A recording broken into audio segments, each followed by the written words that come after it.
Rated T for Teen.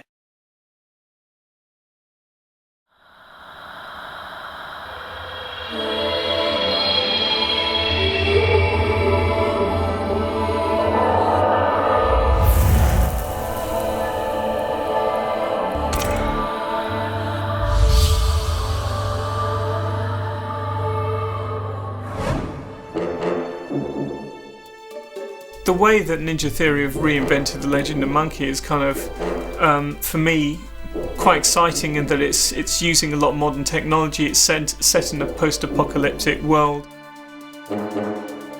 We're in Prague right now, and we've just come over here, just kind of working in Smečky Studios, which is a fantastic studio. It's actually my favourite sounding studio that I've worked in.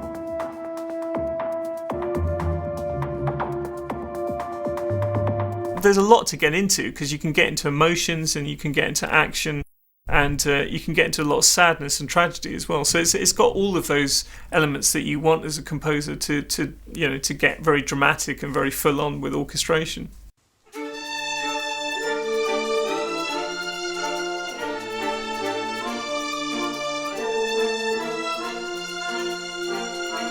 It kind of feels like there's a tribal language to it, which is still there. There's a lot of excitement, a lot of danger, a lot of threat, a lot of movement.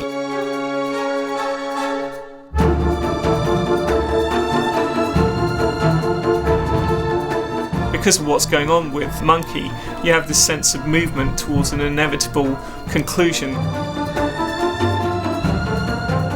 There's a sense of loss. He's lost a great deal, but he's a hardened soul. That's great.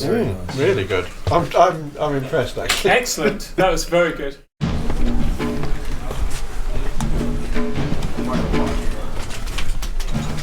All right. Yeah. How's it sounding? I want to make sure that priorities 1, 2, 3 are okay and solid. I mean, look, if we end up not doing everything, that's kind of accounted for. I mean, I talked to Tom. I think for me, it's I really enjoy the way in which Monkey and Trip travel. I mean, they just have fantastic movement between them. It's very flowing, and I think it's trying to get that sense of constant flow and momentum into the music, which actually drives a lot of the orchestration as well, and the way in which I'm trying to make the music work, I suppose, to give you a sense that you constantly infuse with energy. When you're playing the game, that it never lets up in terms of that energy, and I think that's what's exciting about it. It just stays, it just drives all the way through very strongly.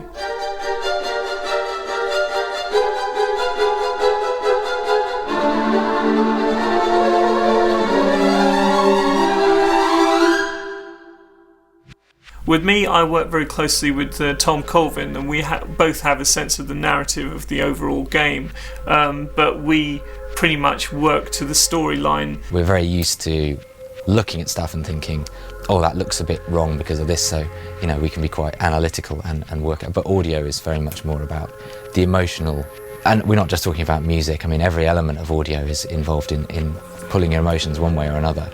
The sound effects are probably the largest job for us in the sound department. Everything has to be made from the bottom up.